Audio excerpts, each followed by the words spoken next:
nanya Mas Andro, boleh ya Mas Andro ya? Ya, sebentar. Iya. Sebentar, saya disclaimer dulu. Jangan menyebutkan nama dan identitas siapapun dalam percakapan kita kali ini, karena percakapan ini akan saya naikkan dalam konten YouTube saya. Wis, gimana kira-kira Mbak?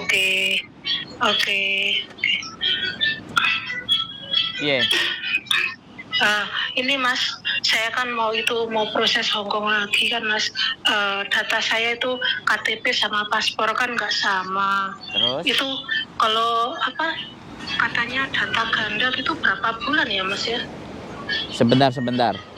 Data ganda sampean kan di Indonesia apa di Hongkong? Di Indonesia. Oh, sampean di Indonesia ya gak masalah. Jadi sampean mau pakai sebentar saya tanya, sampean mau pakai data sampean yang sudah pernah di Hongkong atau sampean mau pakai data baru? Pakai yang sudah di Hongkong. Begini Mas, kemarin itu kan aku itu kan sebenarnya mau sama Mas Andro, tapi majikan saya kan balik majikan lagi. Terus? Majikan saya sudah menghubungi agent suruh proses gitu. Terus katanya agent itu, saya tuh kalau ngomongnya bahasa itu meskipun saya di situ sudah lama kan, kalau bahasa itu yang nggak biasa dikatakan kan ada yang paham ada yang enggak kan Mas. Terus? Dia katanya yang saya paham itu katanya itu KTP kamu sama paspor kan nggak sama gitu. Terus? Iya makasih Mas. Itu nggak sama gitu. Itu harus disamakan dulu gitu katanya. Iya. Menyamakan gitu berapa lama ya Mas ya? Ya sampean sidang kalau sampean pakai, sebenarnya PT itu bisa ngurusin. Ya aku nggak ngerti sampean pakai PT-nya apa. Agennya yang di Hongkong itu punya agreement sama PT yang di mana gitu loh. Oh, dia katanya ada punya PT di Indonesia, tapi dia cuma minta saya itu paspor sama sama KTP asli Indonesia gitu. Ya sampean nggak usah bingung kalau udah diurusin sama PT. Nyantai aja. Oh gitu. Nanti kalau PT-nya gitu ya, Mas, ya? Kalau PT-nya nggak bisa dan nggak deal ya baru kasih ke saya. Pokoknya bagian elek-elek sama remuk-remuk kasih ke saya. Nah, yang lain-lain nggak bisa kasih ke saya. Enggak, bukannya saya nggak elek-elek, nggak remuk-remuk itu kan. Maksudnya tuh saya juga dulu kan udah menghubungi Mas Andro, cuman majikan saya kan dia masih mau sama saya, terus dia langsung proses sama agent itu, langsung dia menghubungi agent yang menghubungi saya. Ya enggak, sampean kan bisa permintaan. Aku punya agent, pakai agentku. Kamu coba dulu mau enggak, kan kayak gitu. Soalnya agentku larang-larang soalnya Mbak. Biasanya majikan nggak gelem golek sing enak, tapi ya terserah lah mau sowai. Namanya juga orang Hongkong pasti perhitungan. Cuman ya perlindungan kepada teman-teman saya nggak ngerti, tapi nggak apa-apa. Intinya sampean nggak perlu khawatir Mbak. Jadi sampean santai-santai saja, karena majikan sampean sudah memproses sampean gitu loh, sudah punya agent yang mau ngurusin. Jadi sampean nggak usah khawatir. Iya, itu agent saya yang dulu, cuman agent saya tuh udah nggak punya pembantu yang Indonesia, dia sendiri gitu. Cuman saya tuh mau nanya itu kayaknya gimana kalau nanya banyak-banyak dikirain saya ini gugupin atau saya ini nggak sabar atau gimana gitu. Lu ya nggak apa-apa. Mbak, sampean nanya model apa ya terserah. Lowong majikan sampean bawa sendiri kok. Agent majikan sampean yang datang ke agent sendiri, dan sampean itu posisinya bukan posisi kalah loh ya. Sampean itu posisinya seimbang loh sama majikan. Sama agent itu cuman pembantu. Paham nggak sampean? Konsep agent itu adalah pembantu, itu wajib gitu loh. Kalau kita tahu dan ngerti aturan, ya kita kalau ada yang nggak cocok ya harus digas dong agentnya. Kan intinya kan gini loh, sampean sama majikan itu prosesnya sejajar ya. Agent itu hanya membantu proses. Karena apa? Karena agent itu diberikan karena pemerintah kita itu masih ngasih kekuatan buat agent ikut ngurusin gitu loh. Makanya sebenarnya di situ fungsi. Makanya sampean kalau tanya aja. Kalau sampean nggak dijawab dengan baik, tinggal ganti sama majikan, aku nggak mau agent itu, gitu kan beres. Nggak usah khawatir gitu. Dia juga bilang gini, cuman dia bilang itu KTP kamu sama paspor masalah. Terus saya suruh orang Indonesia dulu PT, katanya suruh itu dulu, suruh ngurusin gitulah Mas. Ya iya. Gampangnya gitu aja. Ya jelas. Itu berapa bulan ya Mas ya kalau jangan nanya sama saya. Soalnya setiap proses orang beda-beda. Kalau PT saya nggak pakai lama, satset selesai berangkat. Tapi kalau PT orang lain saya nggak berani ngomong karena bukan kami yang kerja. Bisa dipahami kan? Iya tuh satu dulunya tuh mau ngomong sama majikan saya tuh nggak enak ya Mas. Malah ya pakai cara-cara nggak. Kalau cara-cara nggak enak ya wes. Cece itu saya udah ngubungi agent, terus agent udah bantu, ya sudah aku ya terus itu agent saya yang dulu karena saya kan nggak enak ya sudah lah, sampean ngomong sudah proses sudah masuk, terus aku isone opo, makanya nanti ditunggu aja, kalau itu nggak beres baru kan saya sudah bilang ya, saya itu tempatnya orang remuk-remuk, tempatnya orang yang mumet-mumet, bleset-bleset, tidak jelas. Iya Mas. Saya nggak ada masalah. Giliran yang nggak apa-apa, santai aja, santai. Sama Mas Andro. Santai. Terima kasih banget ya Mas waktunya ya, terima kasih banget ya. Nggak usah bingung pokoknya. Ikutin aja itu alurnya dia. Biasanya dia minta potongan lah, minta uang lah, beginilah begitu. Kalau sampean nggak punya duit ya ngomong aja sama majikan langsung, biar majikan yang mau urus. Karena majikan kan mau sama sampean. Iya. Tapi hati-hati. Tapi hati-hati kalau majikan ngeluarin duit, dia harus kasih risit. Risitnya harus sampean terima.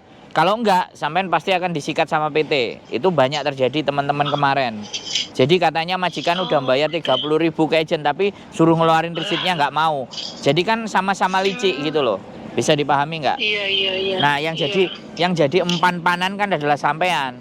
Kemarin soalnya ada anak yang potongan sampai 2.900 selama 6 bulan, kan kasihan. Iya. Sudah cerita sama saya belum nanti naikkan, kalau sudah clear urusannya semuanya pasti akan saya gas itu. Jadi bleset dan segala sesuatunya itu pasti harus dinaikkan. Makanya saya ngasih tahu sama sampean. Setiap majikan sampean bayar agent A, B, C, D jumlah berapa, sampean minta resitnya juga. Karena kita menghindari PT meminta potongan yang ugal-ugalan. Bisa dipahami nggak? Iya. Dan sampean harus tahu, sampean bawa majikan sendiri. Ingat loh ya, sampean bawa majikan sendiri. Harusnya ada keistimewaan, jangan disamain. Nah, aku ngomong sama sampean duluan. Nah, terserah, makanya kalau aku kan enak orangnya, tidak ada dusta di antara kita. Kan kayak gitu. Yang berdusta itu ya yang di sana-sana gitu loh. Terus dia kan bilang, saya kan Mem itu gimana? Enggak apa-apa, itu nanti kalau udah itu saya telepon kamu, dia gitu. Saya tamsam, Shirley masih mau nunggu kamu kok gitu. Dia cuma ngomong gitu. Majikan kamu masih mau nunggu gitu aja. Saya sudah 1 bulan Mas, udah 1 bulan belum ada kabar lagi. Gak apa-apa. Sampean sabar aja di rumah. Kelon-kelon sik karo bojone, rekreasi dulu. Wis tuwek kok Mas, aku ki wis 50-an mulane. Aku nek loro majikan liya sih ya alhamdulillah majikan saya masih mau nerima gitu aja. Iya, makane. Maksud aku tuh dirilekskan gitu loh Mbak, relax gitu loh, tenang, dinikmati di Indonesianya. Saya tamsam, saya pengen curhat sama Mas Andro, pengen curhat itu aja. Kalau itu memang nunggunya mungkin 2 bulan, 3 bulan juga nggak apa-apa, saya sabar gitu aja. Iya, majikan wis jelas. Sampai 6 bulan nanti nunggunya. Iya Mas ya. Majikan wis jelas ya kok. Gampang. Iya memang. Saya dulu tuh gini Mas, dia kan minta saya dulu kan disuruh kerja lagi gitu aja. Cuma saya tuh mau istirahat aja saya gitu. Dan saya ini di rumah sudah kurang lebih 5 tahun kan Mas. Kurang lebih 5 tahun. Terus saya bikin paspor lagi, terus saya itu ngubungi majikan saya. Tadinya mau sama teman saya ke Singapura, terus saya nggak jadi. Terus mending saya itu aja sama majikan saya ya, orang saya dulu udah ngomong gini ya, entah diterima entah enggak. Tadi juga haji kok mau Cina, mau tadi nualia cuele tantang tahu. dia ngomong oke, apa ternyata dia masih mau menerima Mas. Saya pun alhamdulillah gitu aja. Nah, iya, makanya kan itulah ini pelajaran juga buat teman-teman ketika saya kontenin. Jadi jagalah hubungan baik-baik dengan majikan. Iya, Jadi saya nggak berani telepon nggak berani Mas. Soalnya enggak, Mas, dengerin. nggak kayak orang-orang itu Mas. Nggak Dengerin. kayak orang-orang itu angkuh. Dengerin. Majikan saya yang perempuan itu angkuh. Memang duitnya dia banyak, cuman angkuh Mas. Iya. Tapi majikan saya laki-laki baik. Cuman saya tuh yang saya andalin kan majikan perempuan. Saya dulu digaji 5.500 Mas 2017 itu Mas. Ya, Orang tapi oke. 5.000 Mas. Oke, wis. Aku cuman pesan aja ya. Jangan jangan juga terlalu euforia. Euforia itu terlalu senang. Karena kita nggak ngerti ya. Karena di Indonesia dia ngomongnya oke. Begitu di sini nanti sampean digejret, sampean mesti siap. Jadi kita juga mesti waspada, mesti berhati-hati. Apapun ceritanya, sampean positive thinking. Majikan juga positive thinking. Jadi semua pikiran positif, tapi belum tahu begitu sampai nyampe, perangainya juga bisa berubah. Jenenge wong wis tuwek, mungkin hormonnya wis habis, ngamuk tok lah, sampean juga ya wis tuwek. Di sana pun tambah tua, saya pun tambah tua. Lah, mangane iki aku aja sampai sampean kok curhat nang aku terus ngeluh-ngeluh, wah tak gaspol. Orang enggak, ya insya Allah jangan sampai ya Mas ya, jangan sampai, insya Allah jangan sampai. Harap-harap cuma saya berdoa gitu aja, saya berdoa kalau memang rezeki saya masih ada di sana juga, saya nunggu 3 bulan 2 bulan nggak apa-apa, saya ikhlas, saya tenang gitu aja. Cuman saya kepengen curhat banget sama Mas Andro gitu aja. Hebat loh. Anak-anak kadang waktunya ya Mas ya. Anak-anak kadang-kadang takut kalau curhat nanti tak gas. Sampai malah pengen curhat. Ya pokoknya nanti ditunggu sabar, kalau ada terkendala, ada masalah dan mereka sudah nggak bisa atau nggak mau, kontak aja. Kita bantu sampean untuk bisa nyampe ke Hong Kong. Intinya wis dihubungi. Terima kasih. Semoga aja nggak ada apa-apa terakhir. Siap. Ya Mas. Oke. Insya Allah saya nanti mungkin bisa ke Mas Andro. Nggak ada masalah. Terima kasih. Main-main kita ngopi, makan gedang goreng kan, mangan soto-soto kan, oke? Iya. Oke, siap. Terima kasih ya Mas ya waktunya. Oke. Terima kasih. Assalamualaikum. Waalaikumsalam warahmatullahi wabarakatuh. Sudah umur 50 guys, balik ke Hong Kong dipanggil majikannya. Ini loh ya buat contoh sama teman-teman semuanya. Satu sisi kita seneng, bahagia, terjalin hubungan, tapi di sisi lain semakin hari waktu itu berubah. Ya. Waktu yang berubah apa umur yang berubah? Waktu berubah, waktu berjalan. Dulu sama sekarang itu kan ya berubah. Terus? Otak juga berubah, dinamika, jadi muter. Yang dulu baik sekarang bisa jadi jelek. Yang dulu jelek sekarang bisa jadi baik. Yang dulu kurus sekarang jadi gembrot. Ya, nggak apa-apa, karena itu bahagia. Oh Isam. Jadi ini berita yang bagus, tapi dibalik bagus itu kita harus waspadai ya.